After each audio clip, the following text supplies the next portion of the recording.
ہندوستان جو ہے اس کی سرزمین دنیا کے لوگوں کو ہمیشہ اپنی طرف کھینچتی رہی ہے۔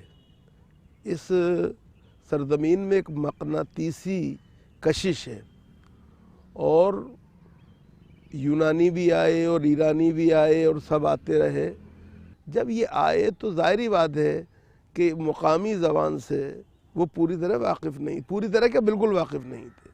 ایسی صورت میں جو آپس میں لین دین تھا، ثقافتی تبادلہ تھا، بازار میں ایک دوسرے کے ساتھ تعلق تھا، اس نے ایک نئی زبان کو جنم دینا شروع کیا۔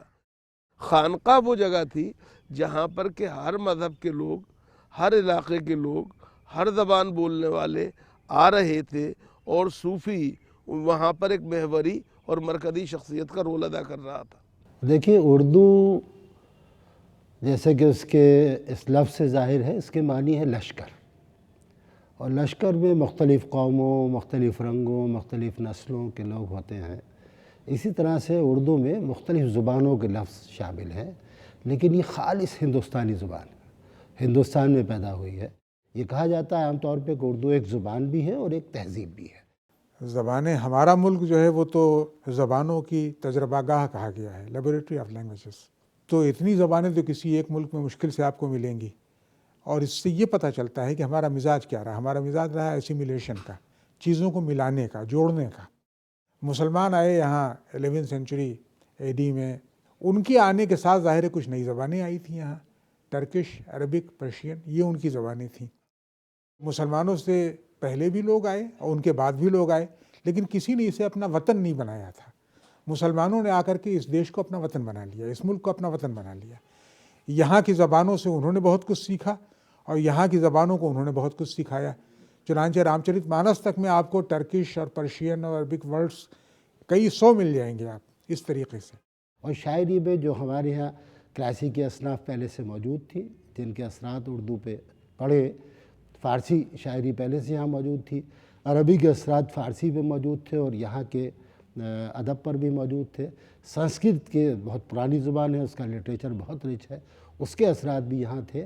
ان سارے اثرات کو لے کر اردو نے ایک ایسی تہذیب، ایسی غیر معمولی اور مشترکہ مخلوط تہذیب پیدا کی کہ جو اردو کی شناخت ہے، اس کی پہچان۔ جب اردو کا چلن ہوا اور اس کو ایک رسپیکٹیبلٹی مل گئی، تو سب سے پہلے اردو شاعری جو ہے، اس کے جو سب سے بہتر اور زندہ جاوید نقوش اور درخشاں ہمیں مثالیں ملتی ہیں، وہ جنوبی ہند سے ملتی ہیں۔